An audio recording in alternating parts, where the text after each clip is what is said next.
बिस्मिल्लाहिर्रहमानिर्रहीम। अस्सलाम वालेकुम बच्चों।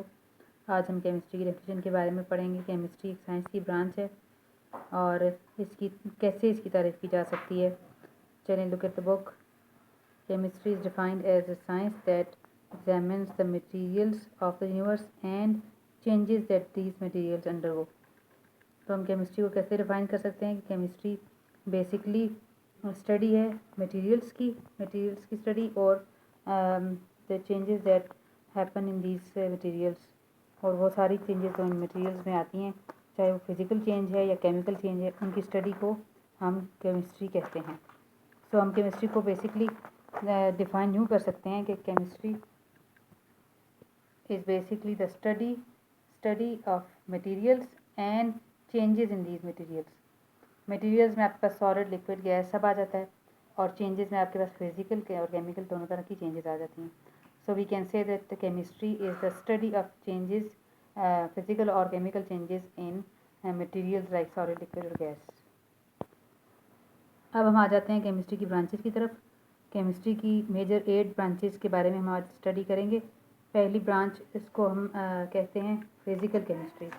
जैसे कि फ़िज़िकल केमिस्ट्री के नाम से ही ज़ाहिर है कि हम इसको फ़िज़िकल केमिस्ट्री इसलिए कहते हैं कि इसमें हम मैटर और उससे होने वाली चेंजेस, उसके अंदर होने वाली तब्दीलियों के बारे में पढ़ते हैं। सो फिज़िकल नाम ही से ज़ाहिर है कि हम इसमें मैटर और उसके अंदर होने वाली चेंजेस को स्टडी करते हैं। So we can define physical chemistry as physical chemistry is the study of matter and changes in the matter. तो हम सेकेंड जो ब्रांच ऑफ केमिस्ट्री है that is organic chemistry. Second branch of chemistry is organic chemistry. Organic chemistry हम organic chemistry में उन compounds के बारे में पढ़ते हैं जिनमें कार्बन ज़रूर शामिल होता है।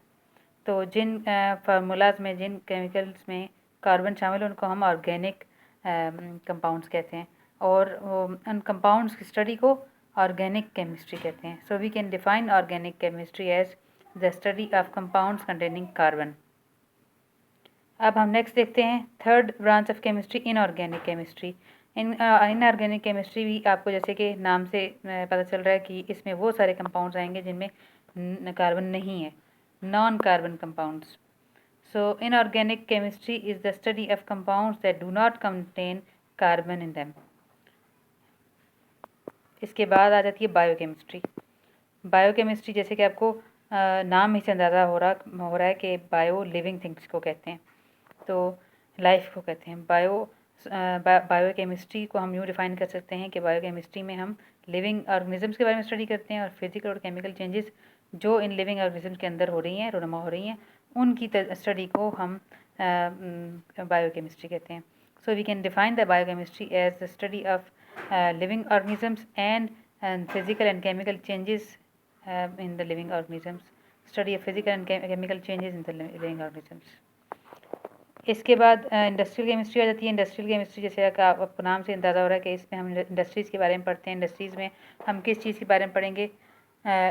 इसमें हम इंडस्ट्रीज़ में यूज़फुल कंपाउंड्स के बारे में, केमिकल्स के बारे में पढ़ेंगे जो हमें रूटीन लाइफ में, डेली लाइफ में हम इस्तेमाल करते हैं, और वो इंडस्ट्रीज़ में उनकी प्रिपरेशन की जाती है। जैसे शुगर है, जैसे मेडिसिन हैं, जैसे सर्फ है, या और बहुत सारे केमिकल्स हैं जो हम अपनी ज़िंदगी में यूज़ कर रहे हैं।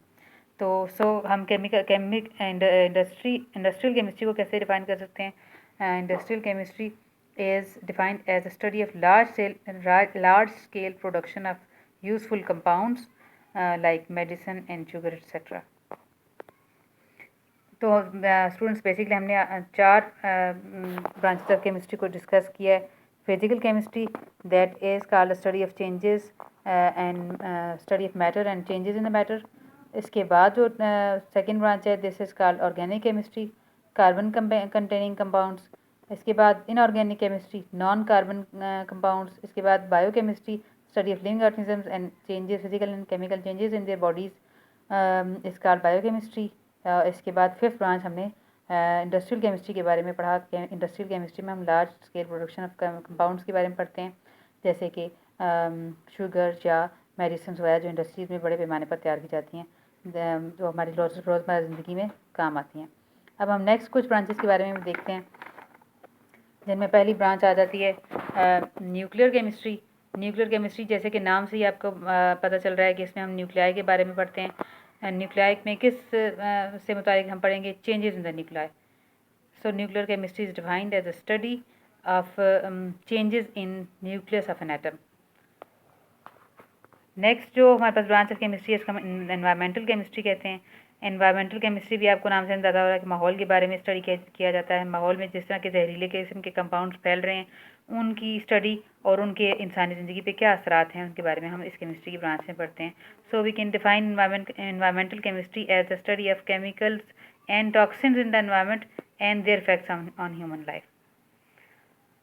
सो नेक्स्ट 8th ब्रांच और लास्ट ब्रांच ऑफ केमिस्ट्री है, this is called analytical chemistry. Analysis की जाती है इसमें तमाम जो है मटेरियल्स के बारे में, उनकी कंपोजिशन का एनालिसिस किया जाता है। एनालिसिस मीन कि देखा जाता है कि एक कंपाउंड या जो फार्मूला गिवन है आपको, उसके एनालिसिस में आपको पता चल जाता है कि उसके अंदर कौन कौन से एटम और कितनी तादाद में मौजूद हैं। ठीक है, तो इसमें इसलिए हम एनालिटिकल केमिस्ट्री को हम यूँ डिफाइन कर सकते हैं कि मेथड्स और इंस्ट्रूमेंट्स जो हम किस चीज़ के लिए यूज़ करते हैं to study the composition of matter. So analytical chemistry is defined as the methods and instruments to study composition of matter. तो ये रहा बच्चों आज का हमारा लेसन, जिसमें हमने केमिस्ट्री की 8 ब्रांचेस के बारे में पढ़ा और उसकी डेफिनेशन के बारे में स्टडी किया। Hopefully you have understood this. Okay, अल्लाह हाफिज़।